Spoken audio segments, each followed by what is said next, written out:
There are two types of threshold graphs in IntraVUE.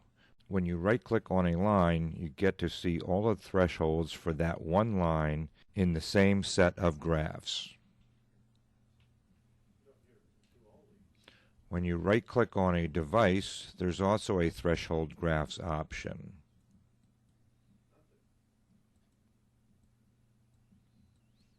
When you select threshold graphs from the device menu, you will see threshold data for all the devices at or below the selected device.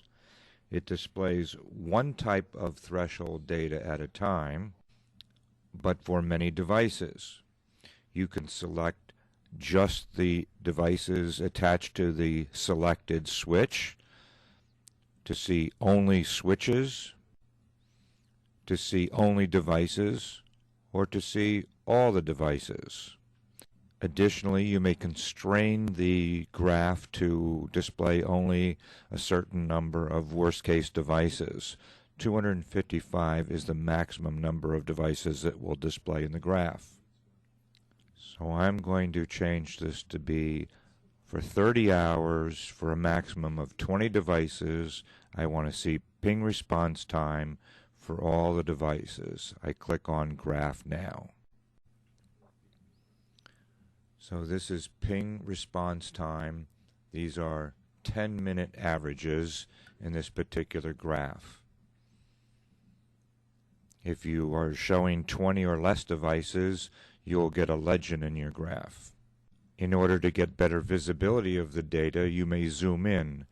Zooming in is accomplished by left-clicking the mouse button and drawing a rectangle on the screen by dragging down and to the right. When you do that, the X and the Y axis will change. And if you want to zoom out, you push the mouse button, left mouse button down and go in any direction but down and to the right, and you'll zoom back out. Generally, when using these threshold graphs, you're looking for patterns, devices that are performing in a similar way, as in these two devices right here, both in kind of a purple color. If you put the mouse at a place where a line connects, you'll get some pop-up. This is the 101132, and the device that's similar is the 101134. These two devices have a very similar pattern. Let's look at ping failures. Click Ping Failures, click Graph Now. When ping failures are displayed, we put an additional point to make it easier to see where the ping failures are, because if there's any at 100%, then there'll be a big group down near 0%. And in order to see what's at 100%, we artificially increase the 100% data to be in 1/10 of a percent increments over 100%, so the lines don't overlay each other. Here are 3 devices at 100%.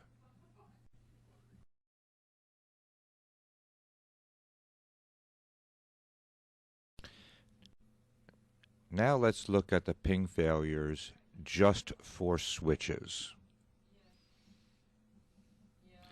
We expect ping failures for switches to be 0. Any devices showing ping failures for switches should be investigated.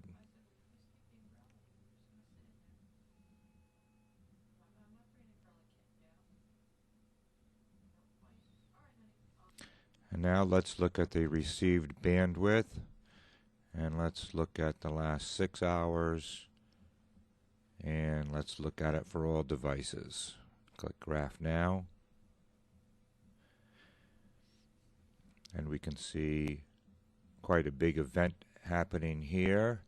It looks like it's 3 devices. And this, in fact, is where I set up a bandwidth test by transferring a large amount of data between 2 devices on the network. Zooming out. And if we want to look at what would be the normal traffic, we can zoom in down at the bottom of the graph and see what the normal traffic is. And let's look at the transmitted graph. And we can see what's transmitted by, for instance, a switch on one port is received on a switch on another port. We go back and forth to receive and transmit.